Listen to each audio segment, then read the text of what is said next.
Na-experience nyo na bang magpadala sa STC Pay at nakalimutan nyong ipadala din yung ating information or control number sa ating pamilya o sa inyong mga pamilya? Kaya ang problema ay hindi nyo alam kung saan hahanapin yung transaction information natin dito sa STC Pay. Pues, panoorin na ang video na to dahil ituturo ko sa inyo step by step kung saan ba natin ito makikita.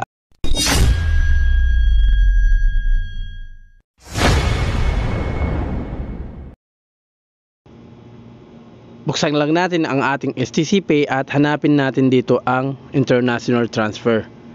At pagka-click natin ng international transfer at piliin lang naman natin itong my transfer. At makikita mo kaagad dito yung mga history ng ating napadala. Meron ditong under process, pick, at paid. At syempre, meron ditong transfer complete. So, click lang natin itong under process dahil ito pa lang yung hindi pa nakukuha sa Pilipinas. At pagka-open nyo, scroll nyo lang pataas at makikita na itong share transaction info. So, share nyo lang as PDF man yan or as a text. So, susubukan muna natin itong as a text.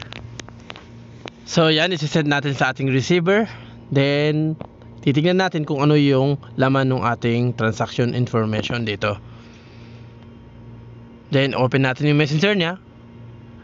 At pagka-click ng ating messenger at makikita natin dito kaagad kung full details ng ating nandyan yung MTCN at kung kailan natin ipinadala.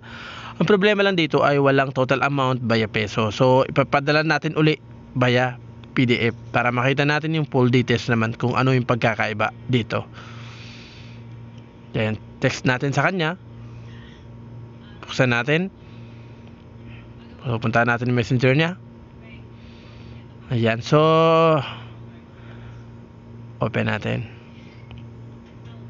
So ayan, so zoom lang natin at makikita natin kaagad dito yung amount ng ating ipinadala at syempre yung MTCN, yan ang pinaka-importante, at kung sino yung receiver at sender dito.